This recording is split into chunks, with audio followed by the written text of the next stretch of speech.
Selamat malam, saya Fristian Grich. Anda menyaksikan Forum Fristian. Sekitar 20 bulan lagi menuju 14 Februari 2024, saatnya kita menyalurkan hak konstitusional untuk memilih wakil rakyat kita, memilih presiden dan wakil presiden, dan juga di berbagai tingkatan DPR, DPD, dan DPR di berbagai tingkatan provinsi dan kabupaten kota.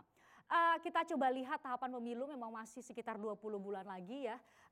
Kami coba untuk meng-highlight sejumlah tahapan yang cukup penting, bukan berarti tahapan lain tidak penting. Kita lihat mulai dari 14 Februari 2022 ada penetapan peserta pemilu, tentu sebelumnya ada verifikasi parpol dan dan juga pendaftaran parpol, dan juga verifikasi pemilih dan daftar pemilih tetap. Baru kemudian setelah itu ada penetapan dapil dan juga jumlah suara, baru kemudian akan dilanjutkan dengan pencalonan. Bisa Anda lihat pada pencalonan ada berbeda masa pencalonan. Kalau anggota DPD di 6 Desember 2022 hingga 25 November 2023, kemudian 24 April hingga 25 November 2023 untuk pencalonan anggota DPR, DPRD provinsi dan DPRD kabupaten kota. Jadi berbagai tingkatan. Nah, ini 19 Oktober sampai 25 November 2023 masa pencalonan untuk presiden dan wakil presiden. Selanjutnya bisa Anda lihat di layar, ini masa kampanye. Masa kampanye itu 28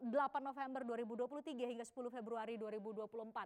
Ini hanya 75 hari, sempat banyak ada juga protes ketika ditentukan masa kampanyenya 75 hari karena ini berbeda betul dengan pemilu 2019.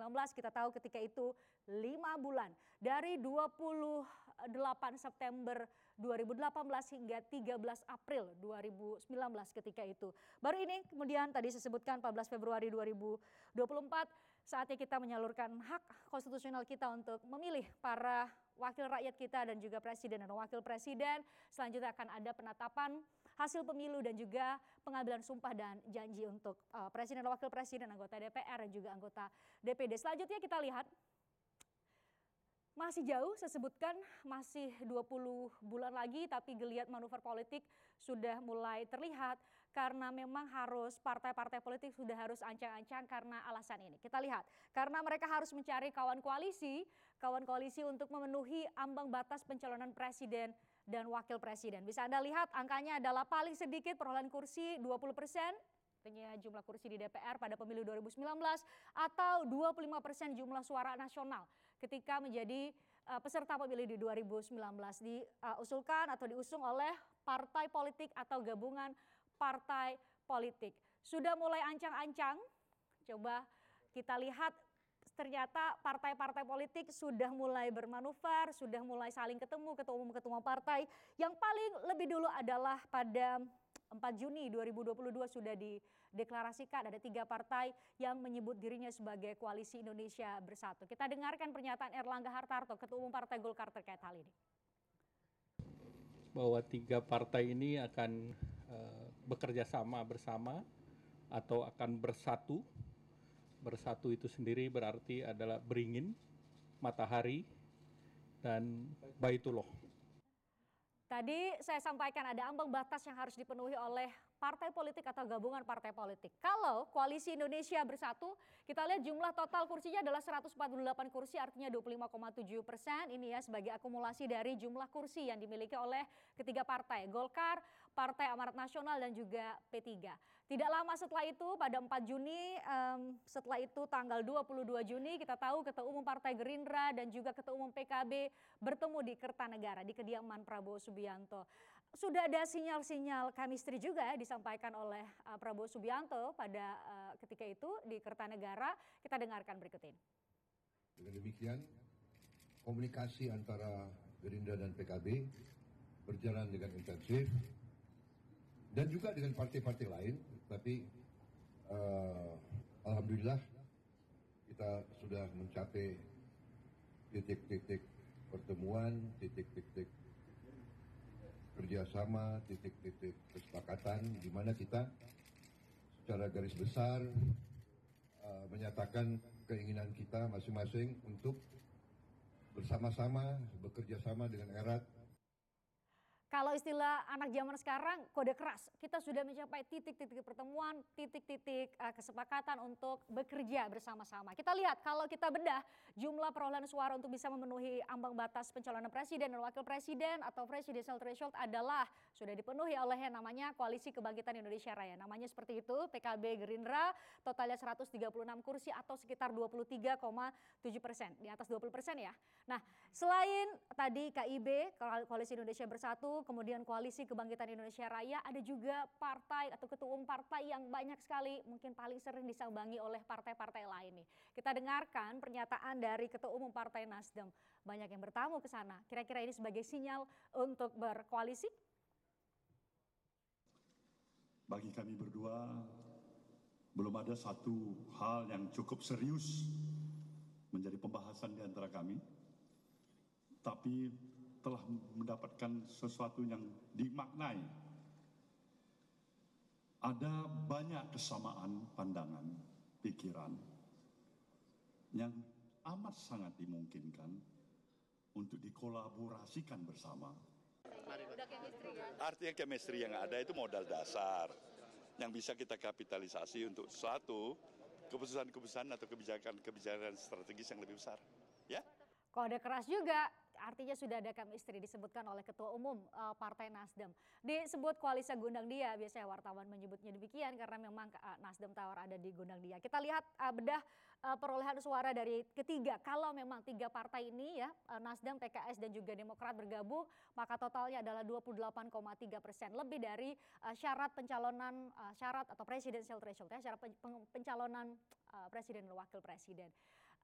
Lain halnya dengan Partai Demokrasi Indonesia Perjuangan, meskipun sudah melakukan Rakernas ya, sudah melakukan Rakernas di 21 hingga 23 Juni ya, beberapa hari setelah Rakernas Nasdem, namun belum mengumumkan siapa capres cawapres, bahkan berbicara mengenai capres pun Ketua Umum bilang sabar dulu, Bu Megawati bilang sabar dulu. Yang menjadi pertanyaan adalah PDIP akan pilih koalisi atau maju sendiri, karena dari perolehan suara yang dimiliki oleh PDIP, sebenarnya PDIP adalah satu-satunya partai yang punya boarding pass untuk maju mencalonkan calon presiden dan wakil presiden pun tidak harus berkoalisi dengan partai lain. Karena perolehan kursi di DPR saat ini adalah 128 kursi atau sekitar 22,3%. Tapi Sekretaris Jenderal PDIP ini menyatakan kalau kami juga sangat dekat atau Ibu Megawati itu sangat dekat dengan Ketua Umum Gerindra. Kita tahu di 2004 pada saat pemilihan umum pertama di Indonesia 2004, Megawati Soekarno Putri ketika itu berpasangan dengan Prabowo Subianto dan Hasto Kristianto juga menyebut Ibu itu juga dekat dengan Caimin atau Ketua Umum PKB. Bu Ibu adalah Ibu Megawati. Mereka saling secara emosional dekat. Kalau memang jadi kedekatan itu kemudian menjadi dasar untuk melakukan koalisi, maka total besar sekali, hampir 50%. Total itu 264 kursi akumulasi dari ketiga partai ini, PDIP, PKB dan Gerindra atau 46%. Tapi masih ada juga kemungkinan lain. Kita lihat kemungkinan yang ketiga.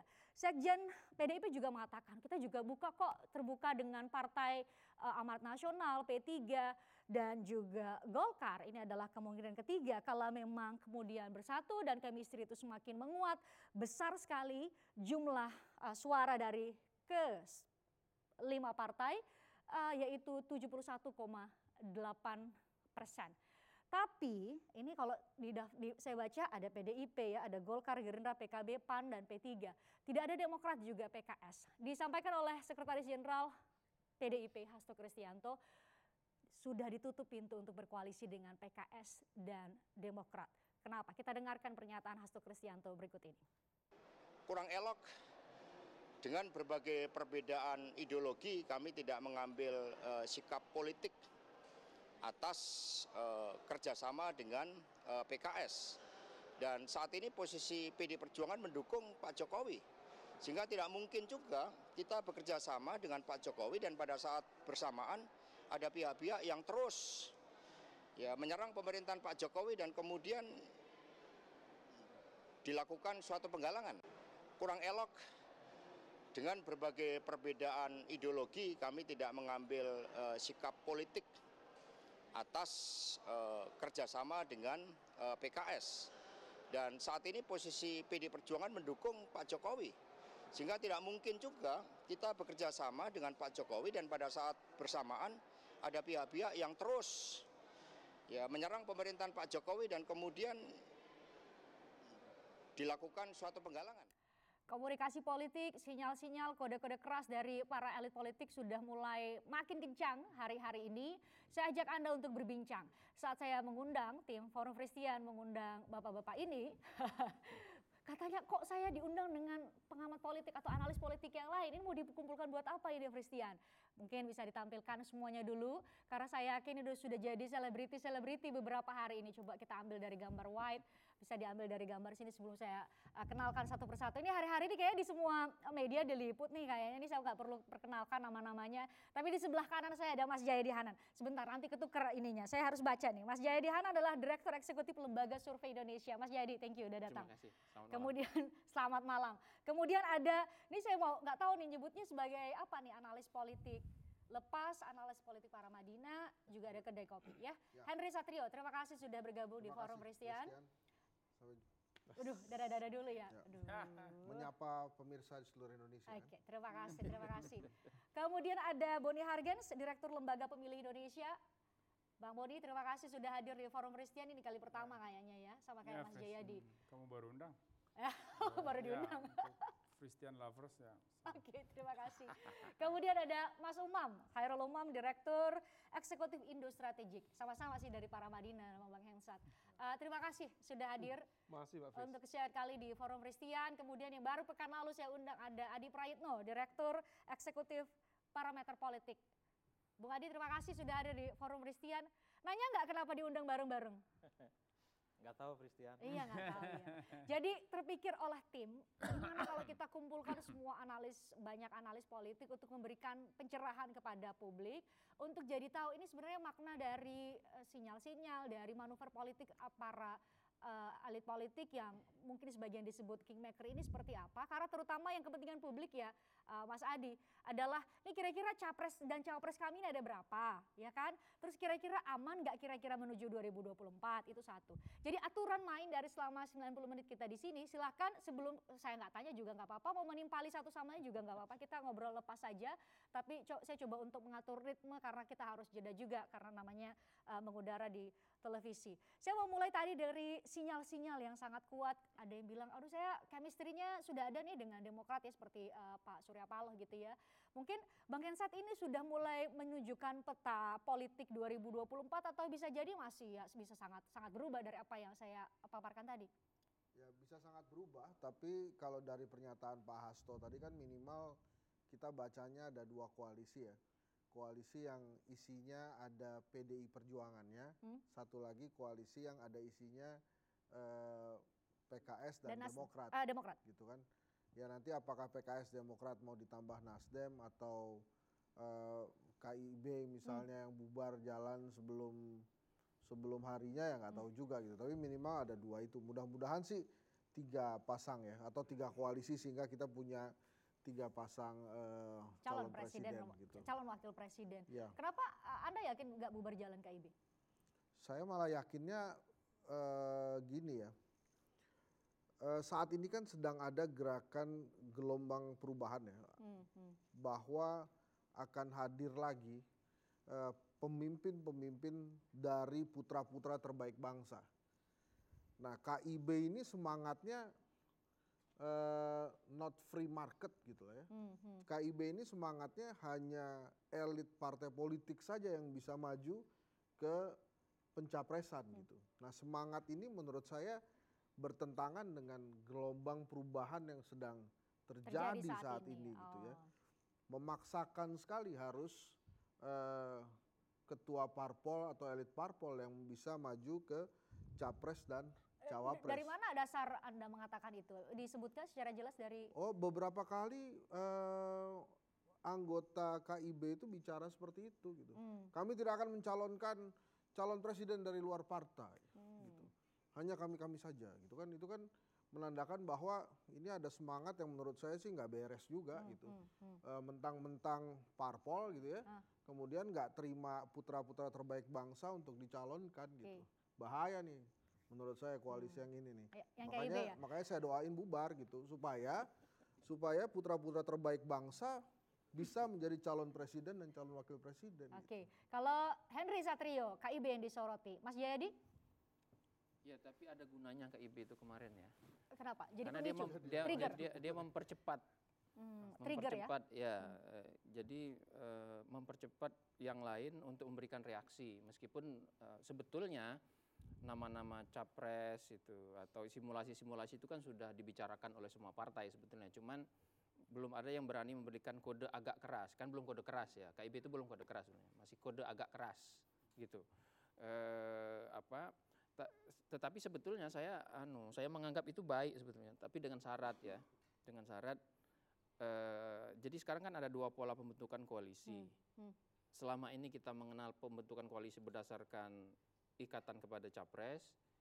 Kalau KIB kan membangun tradisi baru, yaitu membentuk koalisi berdasarkan kesepakatan antar partai dulu. Baru terjadi di pemilu sekarang ya? Baru capresnya nanti gitu. Nah, kalau mereka meneruskan misalnya setelah mereka ketemu koalisi KIB, habis itu mereka melanjutkan tugasnya dengan mencari capres secara bersama-sama, itu kan bagus. Nah, bayangan saya itu mencari capres bersama-samanya itu termasuk mengadopsi aspirasi publik gitu. Nah, itu yang masih kita lihat. Apakah pernyataan seperti yang ditangkap oleh Bang Hensat itu memang sudah fix gitu? Karena ada yang menduga juga kan, atau patut diduga gitu. Ya, KIB itu penyelamat Ganjar. Nah, gitu kan? Sebagai sekoci yang disiapkan Ya, untuk ada. Ganjar Pranowo Ya, gitu. kita Kalau tidak tidak tahu lah. dicalonkan oleh PDIP. Itu kan satu gosip tapi inform gosip gitu. Gosip yang berdasarkan data-data yang masuk akal. Makanya gitu kan? pilihannya tadi adalah patut diduga. Ya, ada indikasi menuju ke sana. Iya. Kalau Mas Adi paling menyoroti nih dari empat kemungkinan ya, betul. Ya, empat benar, ya, empat kemungkinan tadi itu apa? Yang mana? Ini kan tadi KIB. Saya kok yakin bahwa di 2024 itu hanya akan ada dua poros ya. Oh ya? Poros Anies dan Why? non-Anies ya. Poros Anies dan non-Anies. Ada kecenderungan peta politik koalisional pemerintah itu chemistry-nya sama. Nanti entah itu mengusung Ganjar Pranowo, mungkin juga ada kemungkinan mengusung Prabowo Subianto, mungkin juga Puan Maharani. 3 rising star yang selalu dibicarakan soal kemungkinan mereka akan mendapatkan tiket pencapresan. Jangan sepelekan Puan Maharani, sekalipun misalnya tidak terlampau signifikan muncul di survei, tapi the one and only, orang yang punya akses penting terhadap pencapresan di PDIP khususnya adalah Puan Maharani. Meski pada saat yang bersamaan kalau kita melihat suara publik, ada Ganjar Pranowo yang memang agak susah untuk ditandingi elektabilitasnya. Tapi dalam variabel pemerintah ini kan kita melihat ada Prabowo Subianto yang sampai saat ini gerakan politiknya juga luar biasa. Data terbaru dari yang kita lakukan bulan lalu ketika survei, orang sudah mulai mengenal Prabowo itu bukan karena muncul di TV, tapi spanduk-spanduk yang muncul di RT dan RW. Sudah ada itu? Itu sering sekali. Mungkin karena momentum Idul Fitri kemarin, di mana kader-kader Gerindra di bawah telah menveto bahwa untuk 2024 nggak ada pilihan lagi, bahwa Prabowo harus maju. Artinya apa?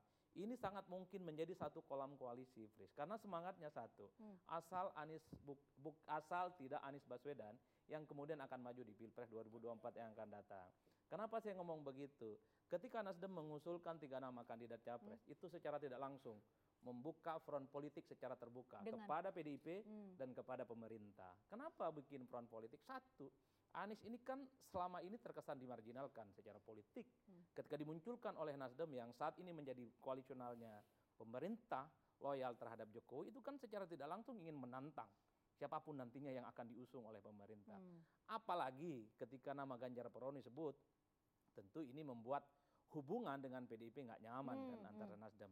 Saya menduga pernyataan Pak Hasto yang haram hukumnya berkoalisi dengan PKS dan Demokrat itu hanya sebatas sasaran antara yang dituju utama oleh PDIP, oleh Pak Hasto adalah Nasdem. Kenapa Nasdem? Karena gara-gara Nasdem lah kemudian PKS dan Demokrat secara tegas mentegas dia kemudian ingin bikin satu perkongsian politik yang tentu akan head to head dengan pemerintah. Kita tahu itu beberapa titik temunya satu di Anies Baswedan. Apa titik temunya di Anies. PKS Demokrat misalnya. Dan betul. PKS itu Nasdem. memang basis konstituennya relatif ingin Anies yang kemudian diusung. Ketika nama itu diusulkan oleh Nasdem, masuklah PKS sebagai partai pertama yang katanya melakukan silaturahmi politik, Kemudian selanjutnya Demokrat. Demokrat sederhana. Hanya Anies yang paling mungkin dijadikan satu variabel untuk mengalahkan dominasi politik PDIP yang selama 2 periode memenangkan pertarungan. Inilah yang kemudian mazhab kondang dia itu muncul belakangan, Christian.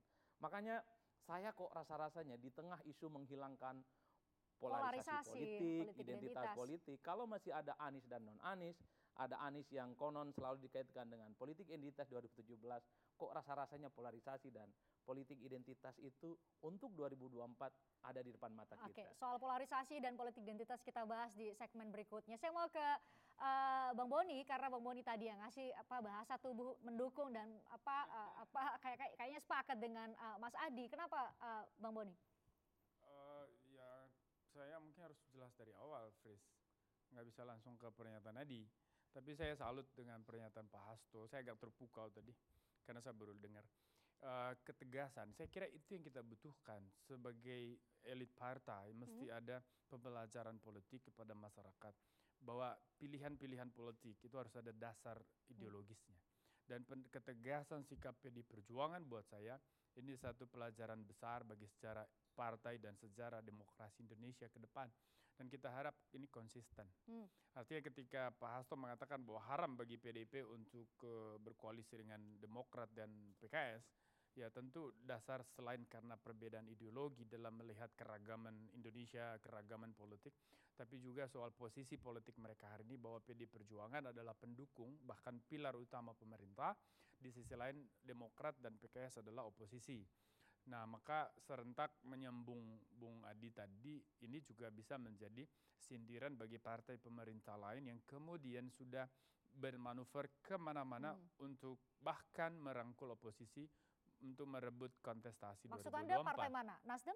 Saya Christian lebih tahu, tetapi yang jelas bahwa semua saat ini sedang mencari panggung. Ini semua masih permulaan. Kalau nulis disertasi ini masih masih prospektus lah ini ya Mas Yadi ya. Belum, masih prospektus, belum proposal. Nah artinya mereka ini lagi mengatur bargaining position, membaca peluang bargaining power masing-masing. Tetapi konstelasi yang real itu nanti akan kita baca di awal 2023, pertengahan menuju 2023 itu akan makin jelas. Maka saya akan sangat setuju dengan tadi pernyataan narasumber yang lain bahwa ini bisa saja hanya 2 camp yang muncul nanti di 2024. Saya kira itu masuk akalnya. Kenapa? Pertama, kita punya konteks dinamika demokrasi hari ini terbelah oleh politik identitas. Nah, kita semua concern ke sana. Kaum nasionalis akan lari ke sana dan merasa harus mengambil peran di situ. Nah, kelompok-kelompok pragmatis dia akan juga lari ke sana bukan untuk mengambil peran tapi mencari peluang untuk bagaimana mendapat untung mengail di balong yang keruh ini. Nah, kan itu sebetulnya. Nah, maka saya agak kecewa dengan partai politik tertentu yang sudah jauh hari mendeklarasikan figur-figur yang kita tahu merepresentasi kelompok sayap kanan, bahkan kanan luar, far right ya, kanan luar yang begitu kerasnya mengglorifikasi politik identitas. Nah, saya kecewa dengan partai-partai ini bukan karena mengabaikan hakikat partai sebagai pencari kekuasaan, tetapi kecewa karena komitmen dan jiwa kenegarawanan dari elit partainya ini. Buat saya itu menjadi beban bagi sejarah bangsa ini. Oke, bagi sejarah bangsa ini. Saya diminta jeda tapi nggak adil kalau saya belum nanya Mas Umam ya kan. Mas Umam nih Anda paling meng-capture, paling menjadi sorotan buat Anda di antara sinyal-sinyal koalisi dari partai-partai beberapa waktu ini apa?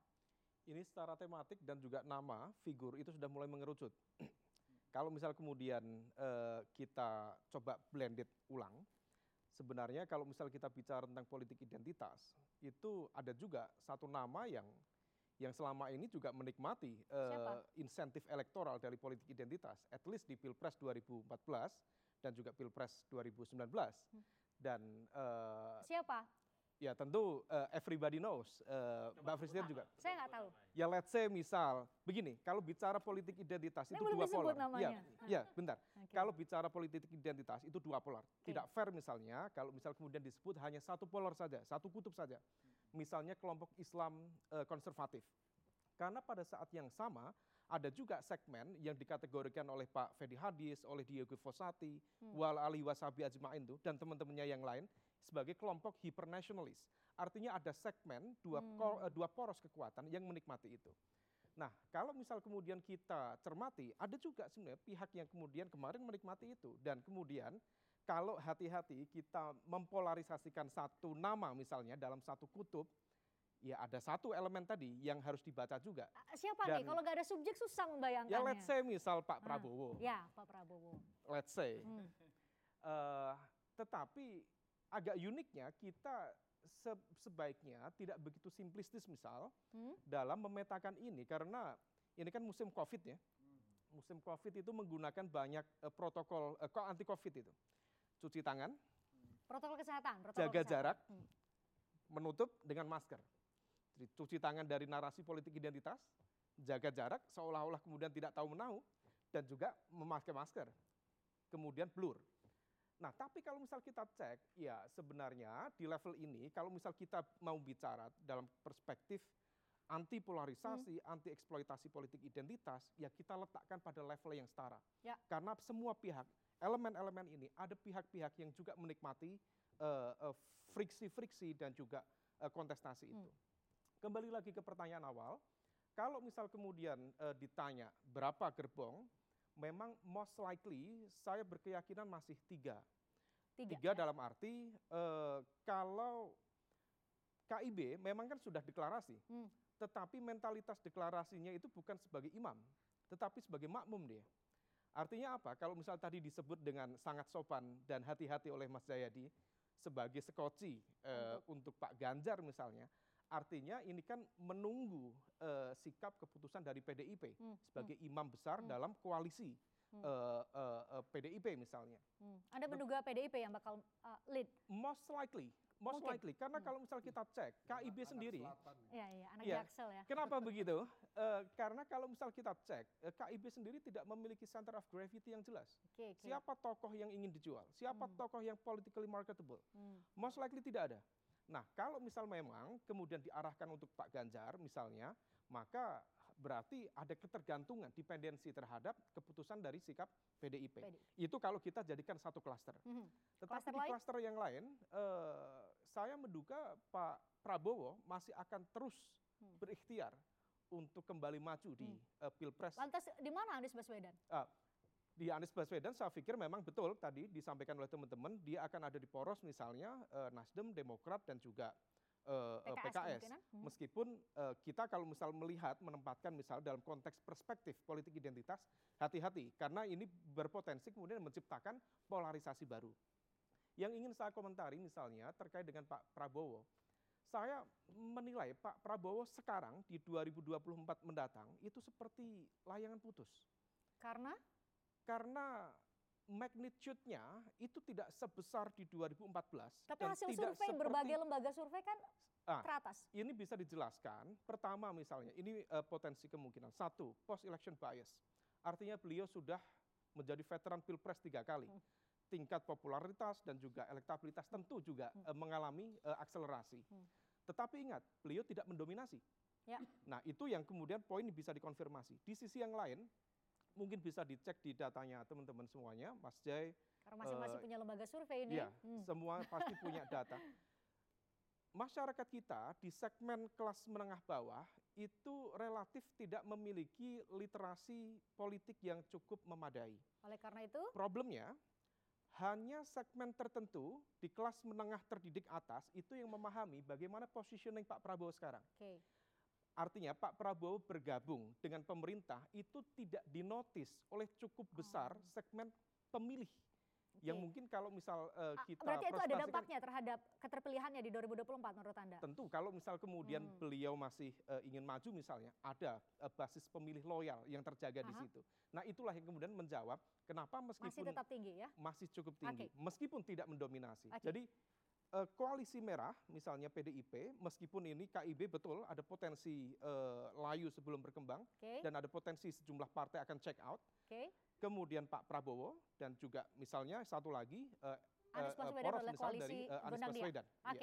Kita berhenti sampai di situ dulu. Selanjutnya saya akan ajak 1, 2, 3, 4, 5 ya. 5 analis politik ini untuk mengomentari satu hal juga.